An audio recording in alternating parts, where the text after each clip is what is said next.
European leaders will be backing Zelensky in this meeting.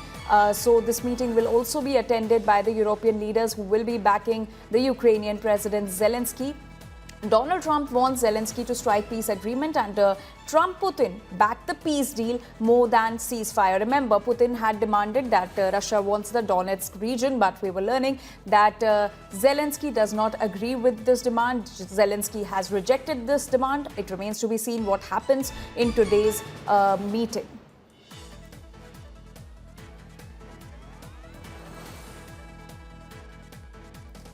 And we're now being joined by Daniel Block, who's a senior editor, Foreign Affairs from New York.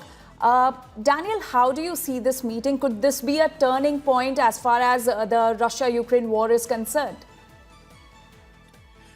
Well, if it is a turning point, I think it will only be the latest of what has been a pretty intense back and forth ever since Trump has come into office. For his first several months in office, he positioned himself quite closely to Putin, even as Putin continuously reneged on his word. But then shortly going into kind of in the weeks leading up to the Alaska summit, he started to align himself more with Europe to pursue a policy more in line with his predecessor, Joe Biden's. And then over the course of the meeting in Alaska, that was all upended. So could this upend everything again? Could he go back to where he was before the Alaska summit and side more with Europe and Ukraine? Quite possibly, but it's been a lot of whiplash here in the United States.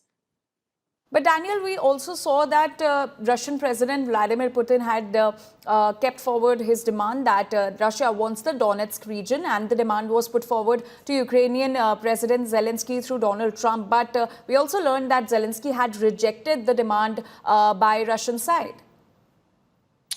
That's true. And I would think that Trump would know this and would have known this going into Alaska. This has always been a red line for Ukraine. It's not willing to cede its territory to Russia. And I think what's particularly notable is that Putin is not only demanding that the world recognize the territory that Russia has already conquered and is currently occupying, but that Ukraine cede territory that it still controls to Russia. And I think what that really shows, and what Ukraine is well aware of and what the Europeans are well aware of, is that Putin is not really willing to negotiate a good faith end to this war. He hasn't backed off his maximalist war aims. But he seems to be very successful at sweet-talking Donald Trump into thinking that that he is some kind of great compromiser and is willing to settle.